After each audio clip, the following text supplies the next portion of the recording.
Dès qu'on parle de Genève, qu'est-ce qu'on montre en premier? C'est le jet d'eau. C'est une sorte de possibilité pour des industries, je ne sais plus lesquelles, de faire jaillir l'eau parce qu'il y avait trop de pression. Puis il y a un magistrat à l'époque, d'ailleurs de la ville de Genève, qui a eu cette idée géniale de dire mais finalement, pourquoi est-ce qu'on s'en servirait pas pour décorer un peu plus loin la rade.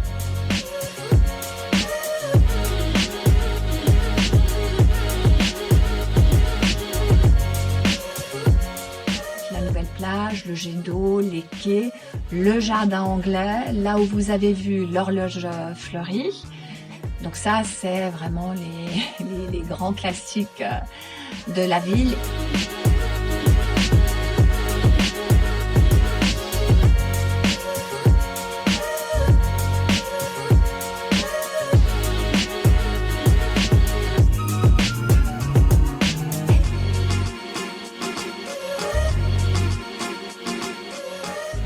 Dès qu'on parle de la Suisse, c'est toujours les mêmes sujets qui reviennent, ou même Genève, la ville de l'argent, la ville qui est riche. N'importe quel journal télévisé, n'importe quel... Voilà, alors ça commence par le jet d'eau, ça se prolonge généralement avec des banques, assez vite. Et puis en troisième position, il peut y avoir éventuellement des chocolateries. La rue du Rhône, je sais qu'il y a pas mal de gens qui prennent des photos dans les magasins de luxe.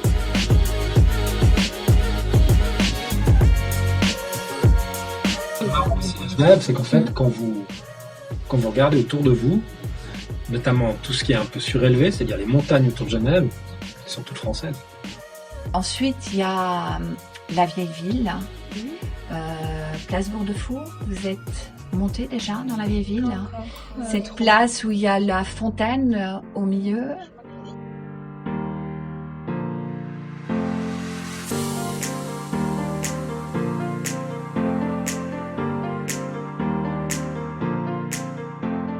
Ensuite, il y a la cathédrale, il y a les différents petits musées qui se trouvent en haut dans la vieille ville.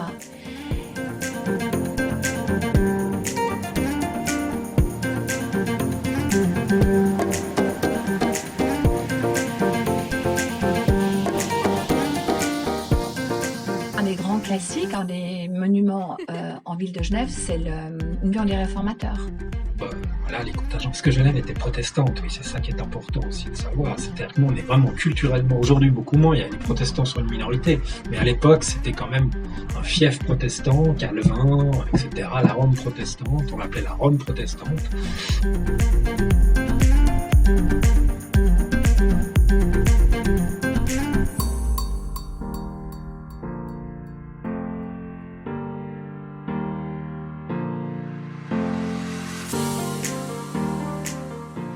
Place des Nations, c'est assez impressionnant parce que effectivement c'est le siège européen des Nations Unies. Il est à Genève depuis l'après-guerre et donc vous avez là notamment une allée des drapeaux qui est assez belle, qui mène vers l'entrée de l'ONU.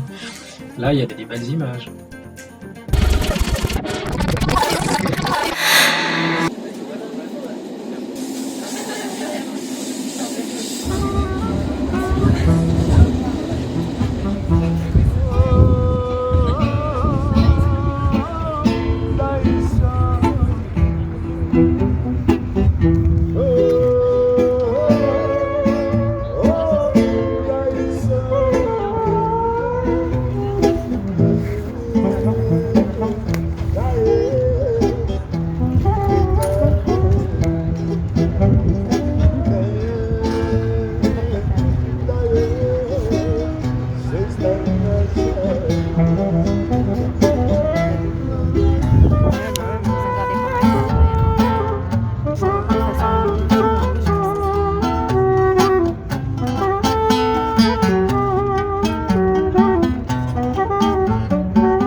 Il n'y a pas de limite. Ou pas de limite. Il n'y a pas de limite.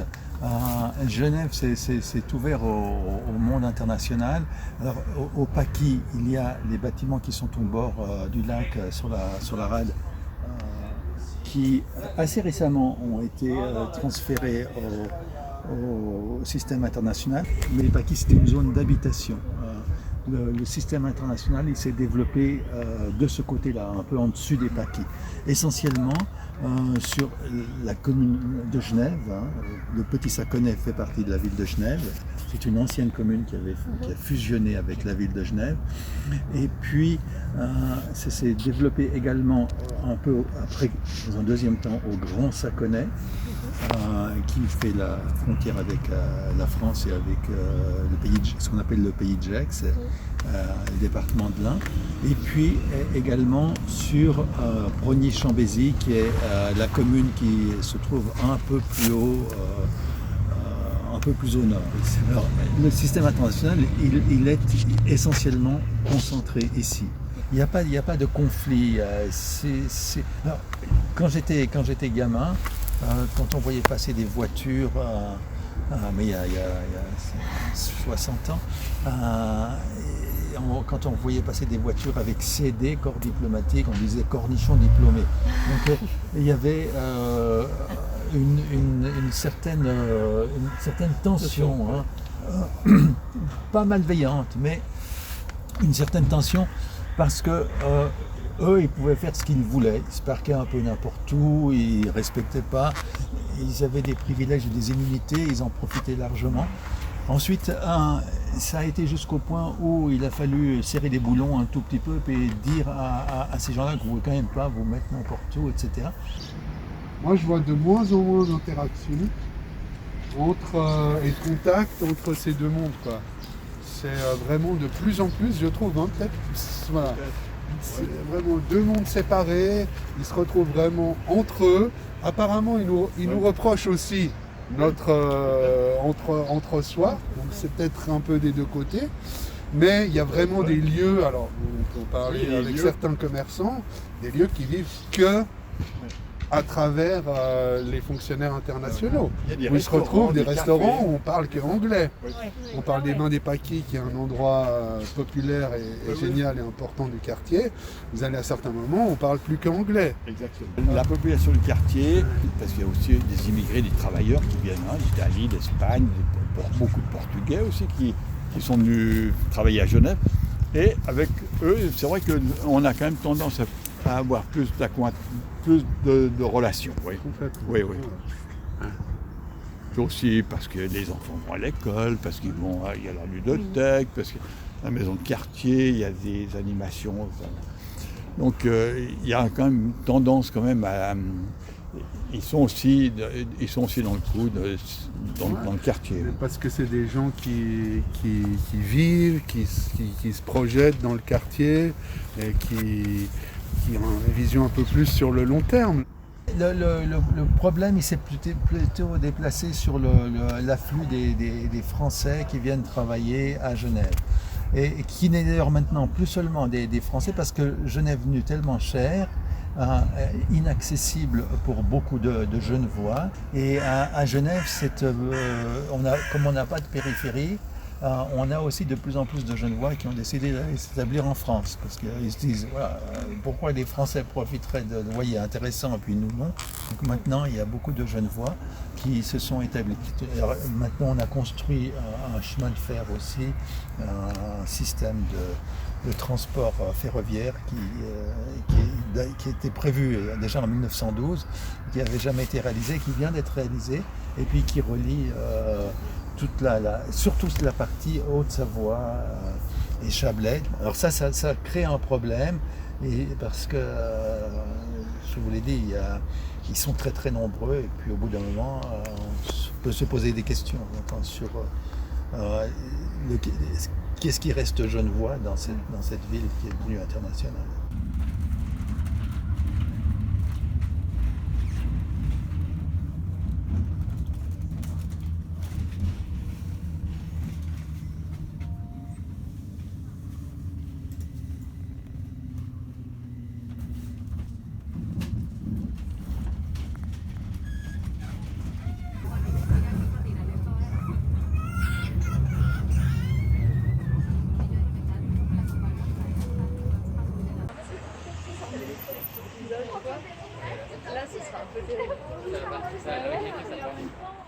C'est pour ça, vous voyez, c'est marqué Mabuhay. Mabuhay, c'est le nom welcome. Ok, d'accord. Bienvenue. Ouais, bienvenue. Ça s'appelle en français, Mabuhay, c'est bienvenue. C'est les seuls à Genève, il n'y a pas d'autres.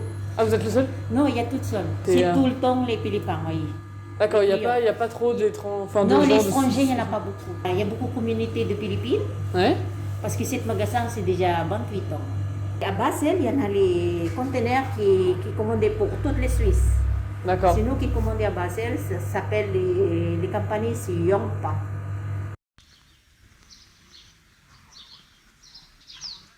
C'est depuis les années 70, moi, je suis là, l'année 70. Je suis venu en vacances et je suis resté.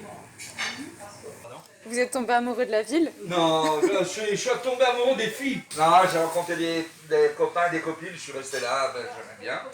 Normalement, j'aurais dû repartir à Milan pour étudier, mais je suis resté là, sur place. D'abord, j'ai travaillé dans le bâtiment. Après, j'étais dessinateur en bâtiment, technicien. Et après, en deuxième, quand il y avait la crise, les années 90, je me suis recyclé à l'épicerie. Ouais, j'ai commencé tout seul. Et maintenant, ça va. J'ai des clients du quartier, des clients qui travaillent dans le quartier, surtout des employés de banque. Pas forcément d'origine italienne? Non, pas du tout, pas du tout. Alors, un petit peu de tout. Suisse, allemande, française, italienne.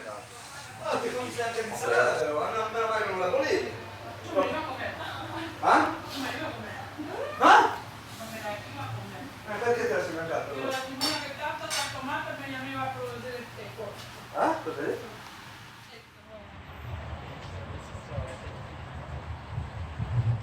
C'est un quartier cosmopolite où il fait bon vivre. Les gens, c'est comme un pèlerinage. Quand il vient à Genève, il faut qu'il passe par le Paquis.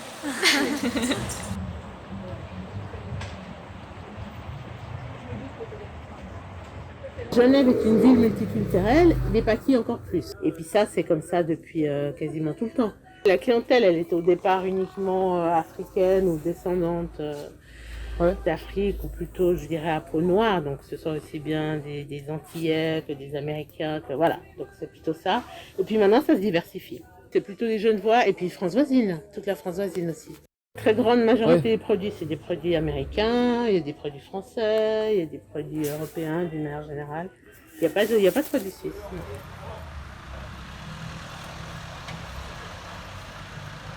Alors celui-ci, ça fait 3 ans et demi. À la base, on a la clientèle fidèle, effectivement, et après, on peut avoir des passages. En sachant que Genève, c'est les derniers, je vais pas dire boutiques afro ou africains, je dirais plutôt dans le style de cheveux crépus, frisés, bouclés. Et après, les types de peau, ce sera plutôt métissé. Alors, tout ce qui est alimentaire, en général, c'est partout. Ça part de l'Europe à l'Afrique, à la Suisse en elle-même.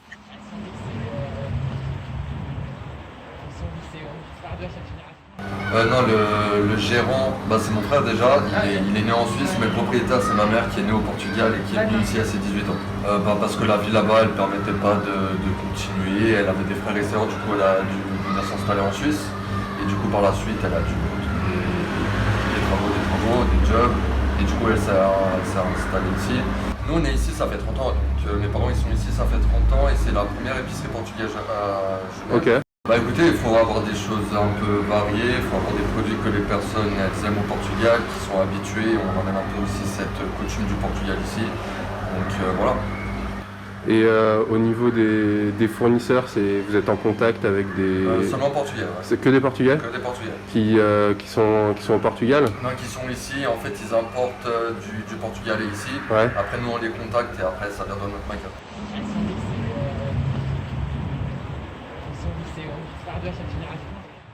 On existe depuis 14 années. C'est une des seules épiceries, vous avez des produits qui viennent partout dans le monde. On est les multiculturels, donc de Brésil, de l'Inde, de Philippines, de Russie, de produits de l'Est, aussi de Moyen-Orient. Genève, c'est une ville multiculturelle, tout simplement. Une ville qui avait autant d'étrangers qui vivent. Les Indiens qui achètent, les Suisses qui achètent les clientèles suisses qui achètent les produits de l'Inde, On a aussi des produits anglais, produits de Brésil, produits de Thaïlande. C'est pas seulement pour manger pour les Thaïlandais, non. Chaque fois c'est différent. Habituer plus les différents. La grande chance de la Suisse, contrairement à la France, c'est qu'ici, il n'y a pas de ghetto. Il y a tous les Maghrébins, tous les Africains, Non, ici, ça n'existe pas, ça, en Suisse. Hein. Les gens sont mélangés. Donc, j'ai envie de vous dire qu'on pourrait presque mettre une boutique comme ça dans tous les quartiers de Genève.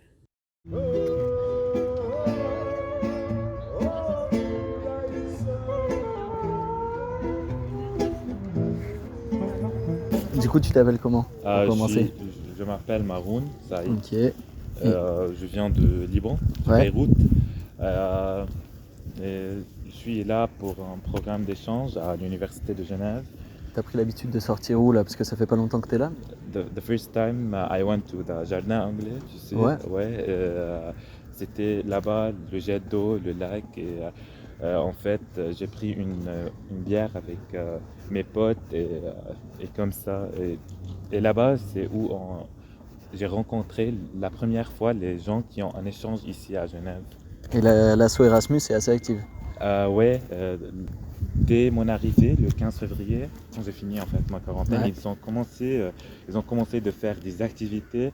La deuxième, c'était encore un city tour, un tour à Genève. Et they told us where to go exactly after the bars and the restaurants opens because they have the special prices there, you know. Okay. Bon, et c'était bien en fait pour qu'un étudiant soit et sait savoir c'est où les places et les restaurants qui ont les trucs les moins chers. Donc là, tu nous emmènes en espace étudiant, c'est la salle où tous les étudiants font leur travail, leur cours, ils participent aux cours. Tu sais, les cours sont en ligne. Ici, quand tu as envie de te détendre avec tes amis ou tu viens ici. Ouais, on a toujours fait des petits, tu sais, des petits gatherings ici. On s'assoit là, on se discute. Et tu viens à peu près combien de fois ici? Ah bon, toute la journée, 3 fois par journée. Ok, 3 fois par journée. Salut Hélène. Salut. T'es étudiante ici, c'est ça? Ouais, moi je suis étudiante à l'université de Genève et j'habite là-haut. T'es toute seule ou t'es en coloc déjà toi? Non, je suis en coloc avec, je suis dans un appartement en colocation avec 2 étudiants suisses et une étudiante indienne. Vous avez l'habitude de sortir? J'imagine avec le Covid c'est un peu compliqué mais... Ouais, avec le Covid c'est compliqué, on se retrouve plutôt à l'intérieur chez les uns des autres ou dans des parcs, prendre un goûter, un apéro. Bah c'est plutôt ça, puisque les restos, bars sont fermés. Et est-ce que c'est quoi à peu près les endroits où vous avez l'habitude d'aller entre vous?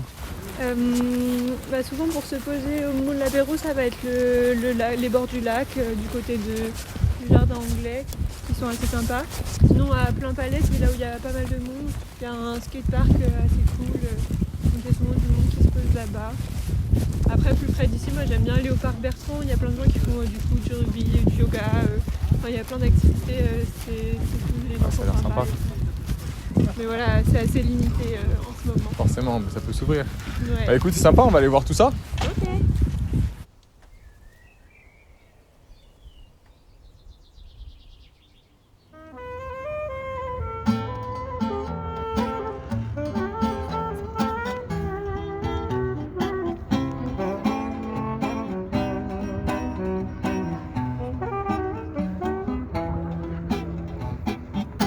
Tu t'appelles comment? Théo. Et en période hors de Covid, tu sors un peu où Ici à Genève? Ouais. Grave, la Gravière, l'usine, ces trucs un peu techno. Ouais, c'est soirée techno un peu là-bas? Ouais, c'est cool. Ah ouais, je savais pas qu'il y avait un peu de techno. Ouais, après les raves, voilà. Mais... Ah ouais, de ouf. Un peu dans les campagnes de Genève ou Ouais, non. Je crois que il y a des 2-3 groupes qui ont vraiment essayé de faire un truc légal et tout pour travailler avec l'État, pour vraiment faire des raids légales et tout. C'est top pour nous les jeunes. Et là il y a 0 soirée et tout un peu en mode légal? En vrai, il n'y a juste pas de soirée, rave et tout, c'est qu'il n'y a pas, malheureusement. Je crois que ça coûte trop cher. Ouais, tu m'étonnes. Le problème en Suisse, c'est que ces amendes, c'est trop cher. Je trouve que Genève, ça bouge pas mal un peu. Ouais, c'est pourri un peu. C'est une mentalité un peu de vieux, de riche, où il n'y a que du fric et rien de jeune. Ici, tu vas prendre un training dans la journée, beaucoup de gens vont te critiquer en disant tu peux pas sortir avec ça. Ah ouais? Niveau de thunes, c'est la merde pour beaucoup de jeunes. Moi, il y a beaucoup d'étrangers d'ici, du coup, qui viennent ici pour les études.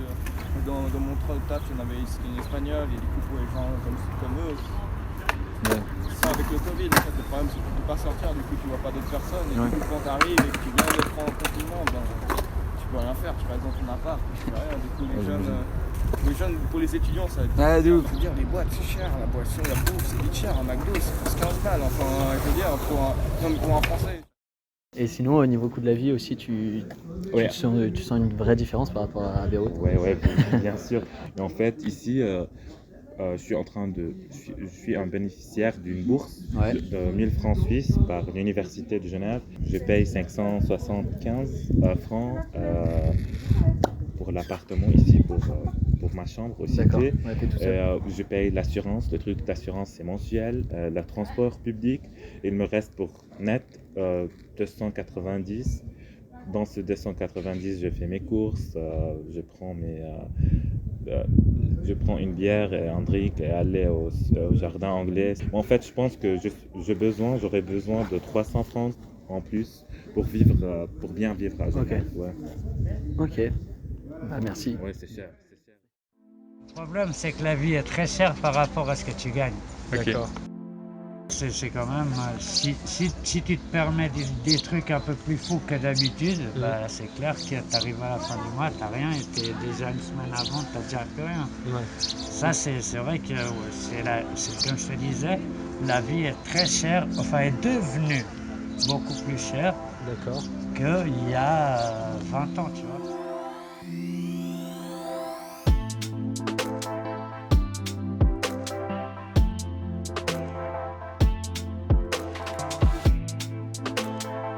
¿Trabajas aquí? No he trabajado ahora. Ya ¿Difícil? Difícil. Con la edad ya cuesta más. Ok. Ils sont depuis 20 ans, mais ils ont tout perdu. Malgré le fait que Genève a une réputation et, qui est fondée, qui est justifiée par rapport à une richesse, par rapport au fait qu'elle a des grandes organisations qui sont sur place, il y a une grande partie de la population genevoise qui aujourd'hui souffre d'un manque d'argent. Le SMIC il est à 4000 francs ici, mais le SMIC tu es en survie, parce qu'il y a des assurances privées, tu peux trouver sans droit à 22 ans, ce qui est impossible en France. Personne ne s'arrête pour quoi que ce soit, tu vois. Même s'il y a une bagarre ou un truc comme ça, il n'y a personne qui s'arrête. Ils font leur vie, quoi. C'est dodo, maison, boulot, maison, D'accord. La précarité, elle existe. Moi, je ne peux pas dire qu'elle n'existe pas. Après, si elle est cachée ou pas, nous, on n'est pas en surface. Ouais. On travaille avec beaucoup de personnes et on n'est pas en surface en même temps. Les abris PC, les hébergements d'urgence, voilà, c'est des bunkers. Donc voilà, on ne le voit pas. Moi, je connais les gens, donc ils sont habitués, donc je les croise dans la rue. Mais après, je connais pas mal de personnes qui disent « Ah oui, mais on dirait pas qu'il y a des sans-abri à Genève, on ne les voit pas. » Je dis « Mais oui, moi je les vois parce que je les connais. » On connaît un peu plus et quand on connaît certains lieux, parce qu'en fait c'est des réseaux parallèles avec des gens qui se cachent aussi un peu, qui sont stigmatisés.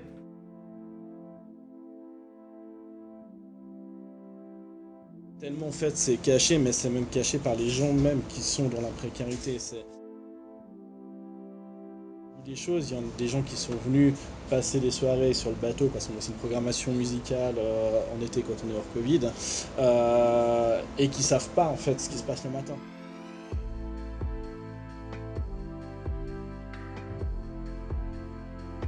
Là, dès que c'est midi, si tu n'as pas d'argent, tu connais un peu les gens, machin, qui parlent.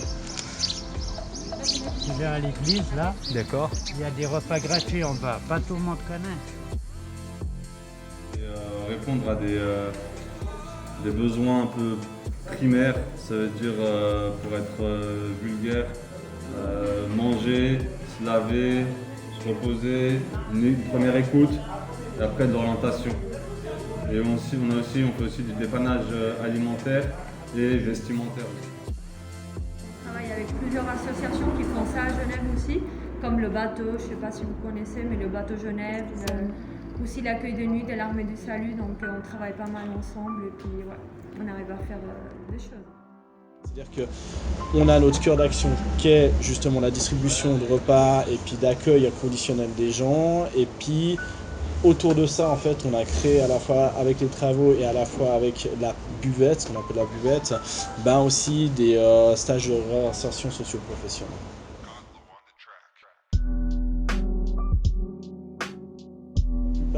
Donc encore une fois, effectivement, c'est mettre en valeur et essayer au mieux de créer un lien de cohésion en fait, où tout le monde en fait est le bienvenu et tout le monde peut venir passer un bon moment sur le bateau Genève.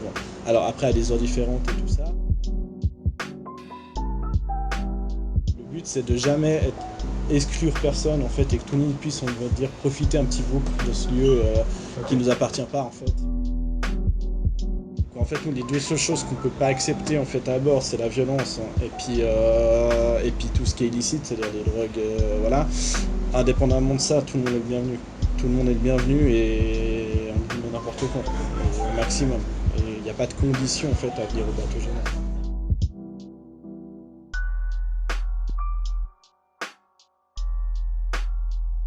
Genève, c'est beaucoup des mondes qui sont séparés en fait et qui se rencontrent pas en fait. Et il y a des mondes d'expatriés qui vont vivre à Genève et qui vont jamais parler un mot de français.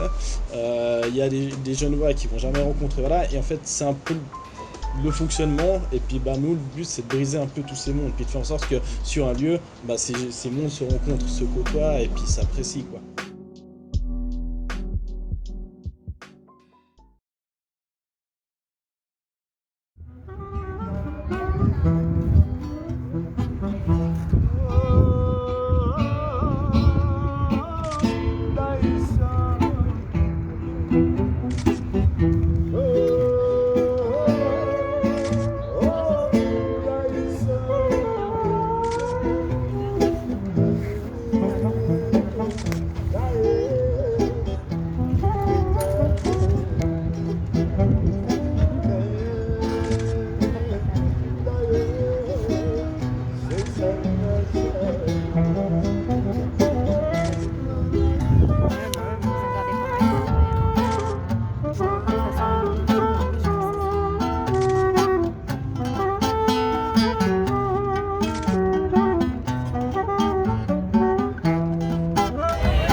Ederlesi